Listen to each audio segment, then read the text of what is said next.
परमात्मा ने आपको शरीर दिया कि इस जीवन का आप आनंद ले सको।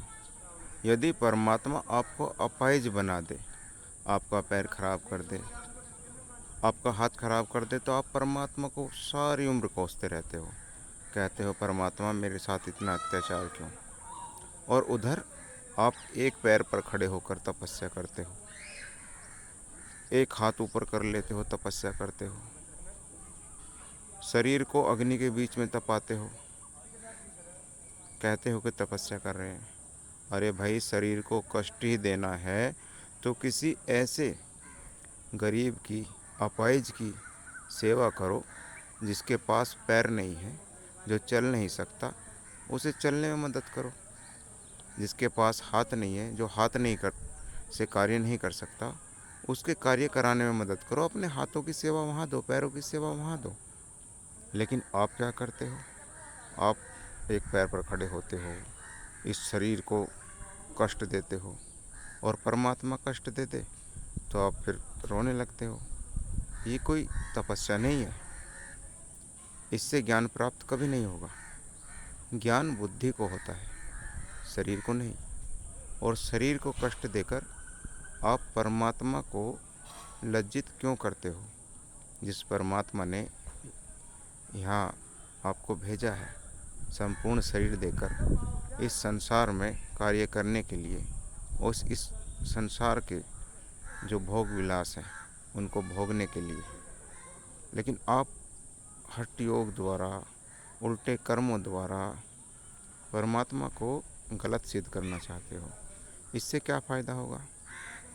आपको अपने शरीर को कष्ट ही देना है तो सेवा करो, बहुत से ऐसे लोग मिल जाएंगे आपको, और परमात्मा का जाप करो। मैं गारंटी लेता हूँ कि आपको परम ज्ञान होगा, परम आनंद की उपलब्धि होगी।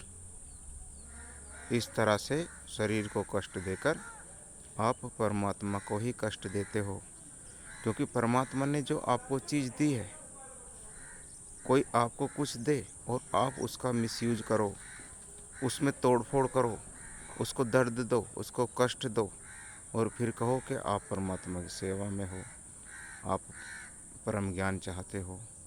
अरे भाई, परम ज्ञान चाहिए तो शरीर को कष्ट देना छोड़ो, सहज योग है, आसानी से बैठो।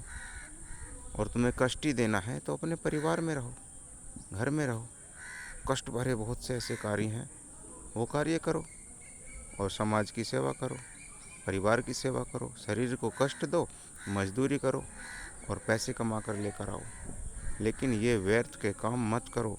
इनसे ना किसी को ज्ञान हुआ है और ना कभी ज्ञान होगा।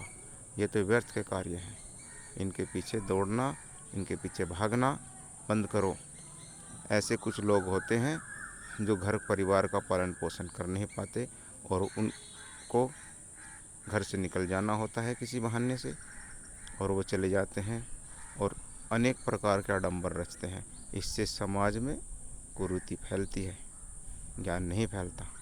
ऐसे लोगों से आप भी बचो। परमात्मा हमारा परम पिता है, वो हमारे कष्ट दूर करता है, हमें कष्ट नहीं देता। इससे परमात्मा भी गलत सिद्ध होता है कि वो एक पैर पर खड़े होने वाले को, अग्नि में शरीर तापने वाले को, अनेक प्रकार के आडंबर जिससे शरीर को कष्ट दिया जाता है, उनको ज्ञान देगा? कभी नहीं देगा, क्योंकि परमात्मा ने जीवन आनंद लेने के लिए बनाया है। हमें इस संसार में, इस मेले में भेजा है आनंद के लिए, उस परमात्मा की उपासना के लिए। वह सरल तरीके से भी की जा सकती है। और जो ये कहता है कि इसी तरीके से ज्ञान होता है, तो मुझसे किसी भी तरह से ज्ञान चर्चा कर ले और सिद्ध कर कर दिखाए कि ये मार्ग सही है। जय सच्चिदानंद।